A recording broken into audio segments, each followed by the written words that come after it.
Great to have you along for the ride. Thanks a lot for stopping by. Really glad to have back District 1 Republican, the great state of Florida. It's Matt Gaetz. Matt, how are you? Oh, good to be with you, Joe. It's Thanks for always, having me back on. it's always a pleasure to have you on. You know, since we last spoke, you just mentioned this before we started, you might have a couple of extra gray hairs than you had last time. 'Cause there's been a lot going on, and I want to fill you in on my perspective on it. I'm a former news guy. I was a TV news anchor. I know how to do journalism. They are not doing journalism with you and with this story. In fact, somebody sent me a video yesterday, I think from MSNBC, where they made all these allegations and said all this crap, and then they said they got that from people familiar with the story. Matt, what is that? Is this a perpetration of fake news, or is there some reason why we're seeing you making headlines every day on far-left media? Well, let me start by assuring your viewers and listeners that the allegations that have been anonymously made about me and then endlessly repeated by the America Last media are false. I was just voting on the floor of the House. I was sitting next to my friend and colleague, Jim Jordan, and we both lamented they always come for the fighters. Right. They come for the Jim Jordans, the Matt Gaetzes, the Steve Bannons, the Donald Trumps, Donald Trump Jr., people who are out there making news, driving the agenda, seem to spend their time in the barrel. I can tell you that the stitching together of elements of my personal life with these crazy, outrageous lies has been a challenge, Yeah. but it hasn't at all deterred me because whatever I'm going through, it's nothing like what regular folks out in the country are going through whose kids are stuck home and unable to go to school, whose jobs are fundamentally changing as a result of stupid lockdowns, and whose cars are sitting in line for gasoline as the consequence of the Biden administration not protecting us and ensuring that we were resilient against this cyber attack. So I'm focused on the job representing the great folks in the first district in Florida and continuing to be a spokesperson for the principles that Donald Trump championed and that I think will make life better for all of our fellow Americans. Yeah, what you just said really does, it's reminiscent of the Jimmy Carter era, and we'll talk about that in a moment. Plus, we'll talk about Liz Cheney and the vote that happened. It's Representative Matt Gaetz, District 1 representative of the great state of Florida. Matt, I saw the interview that you did with Tucker Carlson, and I appreciate you saying that you deny all this stuff. These allegations are false, and I appreciate that. I watched the interview, and Tucker said, oddly, I thought this was odd, it was one of the strangest interviews he'd ever done. I watched a man, you, give more information than I've ever seen anybody give in an interview about these sort of tawdry allegations, where you went step by step by step with what's going on with you, and you told the American people, this is somebody trying to do something to get me to shut up. This is somebody trying to frame me, try to get money from me. In retrospect, should you have been that open about it? Because I think it raised more questions, whereas I, as a journalist, appreciated what you were saying. Any thoughts about that specific interview? A lot of experts out there say that when anyone accuses you of something terrible, you should remain quiet, go hide, and Yeah. hope that people will just forget about whatever the allegations are. The problem is that leaves our country and our values undefended. If they're able to put people like me in the penalty box and not have me fighting for this great country, then I think that we will be less as a movement, as a party, and as a nation. And so I think that innocent people are often eager to share that they are innocent. I don't know Right. if you're a Billy Joel fan, but I feel like I've been singing the chorus of Billy Joel. I am an innocent Yeah, man, and I exactly. want to sing it from the rooftops, but I also don't want it to distract from the important work we have to do to define our party and to do better for our country. I said that the next day, by the way, when I saw the interview. I said, nobody who is guilty does what he just did last night. That doesn't make any sense that he would come out and be so forthright if he had something to hide. The man basically opened the book and said, here, come and check it out. By the way, his book is Firebrand. Make sure you go and get that. District 1 Republican, the great state of Florida. I'm in Texas. It's Matt Gaetz. Let's talk about Liz Cheney. You went after Liz Cheney. Rightfully, she sided with the left. She, for no reason other than maybe a personal problem between her dad and Trump or something, went after the president and voted to impeach the guy. And she should not be in leadership. Unlike the left, who always circles the wagons, there are weak people on the right who don't circle the wagons. You are one of these people who was out in front saying Liz Cheney has to go, and now she's not going to be in leadership anymore. But there's a movement as to who's going to take her place, and I'm not so sure the right names are being said. Tell me what went down in the House today, and tell me where you are on that entire situation. 3, 4 months ago, I shared with the country my perspective that Liz Cheney was no longer capable of serving in our leadership because she was choosing to kick Kevin McCarthy and Donald Trump in the shin every opportunity she got. And by the way, you know who really enjoys that? Nancy Pelosi and Chuck Schumer and Joe Biden and the socialists and the Democrats who are trying to tear our country down. We need to be focused on them, not on trying to in any way disparage the 45th president. And that's what Liz never understood. Today, Joe, Kevin McCarthy finally arrived at the conclusion that I had reached many months ago. I wish he would have reached it sooner, but I applaud him for at least making the decision that we needed a change in the leadership in this regard. I want to quote Congresswoman Virginia Fox. She actually introduced the resolution in the room today to get rid of Liz Cheney as our conference chair, and she said, if a leader does not have followers, they are just a person on a walk. Yeah. And that Liz Cheney has sort of been a person on a walk alone. So what you'll see now, Joe, is you'll see the national media embrace her and do all these profiles, and she'll be some cross between, Margaret Thatcher and Joan of Arc by the time the mainstream media is done with her. But the reality is she does not represent where we are, where the country is. I think it's a personal grievance between her and Trump. Matt, where do we go from here? Let me stop you there if you don't mind. In your heart of hearts, why do you think she did it? She's coming from Wyoming, which is going to vote her rear end out. She's not going to be reelected because it's 80 or 90% red, and they're true American conservatives in Wyoming. So why do this? Why put her neck on the line? Yes, she'll be made a martyr by the left media. That's not going to work on the voters in Wyoming. Well, Wyoming isn't really her audience, and it isn't really her concern. I don't even think Liz Cheney will be on the ballot in Wyoming. She is less popular in Wyoming than Muammar Gaddafi was in Libya at the time of his ouster. Right. And, she was on the other side of that issue. So I think her audience is Washington and K Street. Okay. And the PACs and the familiarity with D.C. that she had. Remember when she actually filed to run for senator in Wyoming from Virginia, and she claimed that she'd been a resident of Wyoming for 10 years based on a fishing license. Wow. So it's not like she's got some deep connection to the people of Wyoming. I've only been there once, and I felt that I had a deeper connection to the great cowboys and cowgirls out there than Liz Cheney. So you have to look at her objective and her audience.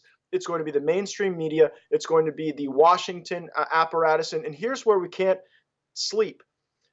Liz Cheney is going to have a very well-funded apparatus to try to attack MAGA, target the America First conservatives that are my brethren. And so we have to ignite the populist energy in this country with positivity and encouragement. We've got to do right for our people, fight their dislikes, because the Liz Cheney and Adam Kinzinger wing of the establishment isn't leaving town. They are going to rebuild and reattack. His book is called Firebrand. Go and get it right now. It's U.S. Representative Matt Gaetz, District 1 Republican, great state of Florida. So, Matt, what happens now, the main media wants us to believe it's going to be Elise Stefanik from New York. But she's got a troublesome voting record. In fact, she voted against the Tax Cuts and Jobs Act. She's somebody who voted for the Equality Act. I don't know if she read it or not, but she's somebody who's got a troublesome voting record. Is she a shoo-in, or is there another move happening that I'm not aware of? I think there are a few people who are interested in the position, and let me be clear. I think that Elise Stefanik would be a huge upgrade over Liz Cheney. Right. I voted opposite Stefanik on the issues that you described, and when I spoke with Elise recently, I asked her to really look at the difference between just being the member of Congress from her district and then assuming a leadership role that really where you have to put the interests of the body over the interests of your district. And she seemed willing to do that. By the way, Joe, that's one of the reasons I'm not running for leadership. To me, nothing is more important than the people in my district, and I will not put anything else above them. But I know that, and that's why I'm a backbencher. I'm not someone who asks the other members to allow me to speak for them. I only speak for myself and my district. Right. And so that's the key. Liz was always persecuting her agenda, whereas I think Stefanik will put the interests of the body perhaps even above some of her own ideological leanings that don't always align with me and with others. Matt, is Donald Trump still the de facto leader of the Republican Party? I'll have him on 1 week from tomorrow. And I'm going to ask him a lot of questions. Tune in for that. It's going to be great. Joe Pags, Donald Trump conversation. It will be one for the ages. Yeah. But is he still the leader? he is the undisputed leader of our party and our movement. And the reason, you know why, there is not a Republican running for any office in America that wouldn't be seeking his endorsement Yeah. if they really wanted to win their race. It's a very good point. You know, him sort of sitting in the background, DeSantis doing so well in your state and a state where I grew up. We've got a really strong America First agenda that is out there in the fore. But again, unfortunately, the left media has at least half of the audience in this country, and they're making it seem like Kinzinger and Cheney are the real Republicans, and we should rally around them. How do you really let it sink in, bring home to those who are really conservative-minded people who are still on the fence, well, Trump didn't win, and, Gaetz is in trouble, or they're making noise about him, or Kinzinger's making sense. What do you say to them to make them understand if you don't go America first, you're only going halfway, and you're sort of getting moderates that really would have been Democrats 20 or 30 years ago? Well, both political parties have had an establishment willing to allow American decline on their watch so long as the elites and the ruling class got rich and more powerful in the process. Really, what America First is about is the notion that our country, our people, our workers, our school, our environment should really guide the decisions that we make. We shouldn't try to virtue signal to the world. We shouldn't invade everywhere and invite everyone across our borders illegally. And so there is an easy attraction to the style and charisma of Donald Trump, but there is also a very serious policy underpinning to the political realignment he led, where we're going to have better trade deals, more focused foreign policy, and restricted immigration for the benefit of our existing Americans. And I think that outlay of policy is something that will draw more people into our party than the establishment's perspective on managed American decline. It's U.S. Representative Matt Gaetz, District 1 Republican, the great state of Florida. Matt, one last question on the direction of the House and why they went after you. You decided to speak out against Liz Cheney. You talked to the people directly in Wisconsin. Marjorie Taylor Greene does the same thing, doesn't care. Will call out Pelosi and AOC every single day of the week and twice on Sunday. She doesn't seem to care. People like you have been attacked mercilessly. And by the way, I take you at your word. You're an innocent man in this country until somebody proves otherwise. And so far, they've got unsubstantiated sources that they can't prove anything. But did they go after you specifically? And I really want your thoughts on this. Because you dared raise your voice against the establishment that was winking and nodding at the left, saying, hey, we're sort of on your side. Is that specifically why you believe in your heart of hearts they did this to you? No, absolutely. And I think it's even more specific than that. Donald Trump and I had a very specific view on how the Department of Justice ought to protect our elections by ensuring election integrity on the front end. I mean, I honestly believe the reason Joe Biden is sitting in the Oval Office right now is that fraud in elections is very hard to prove after the fact. But if you catch it in progress, then I think you're able to save the American Republic. And I was a big time critic of the Department of Justice's approach to election integrity, and frankly, their very passive approach. And so Trump and I were working very hard to get Bill Barr to understand this. And the result is that some of the very people who are being embarrassed by their own laziness and their own lack of action for election integrity are now the very people trying to sensationalize and criminalize my personal life, which is in no way criminal. By the way, they're already lying. You said earlier that they would make her Joan of Arc and somebody else, and Mother Teresa or something. But the media's already lying. They're saying that Liz Cheney was removed from leadership today because she refused to believe Trump's lie about the election. Matt, is that why she's not in leadership anymore?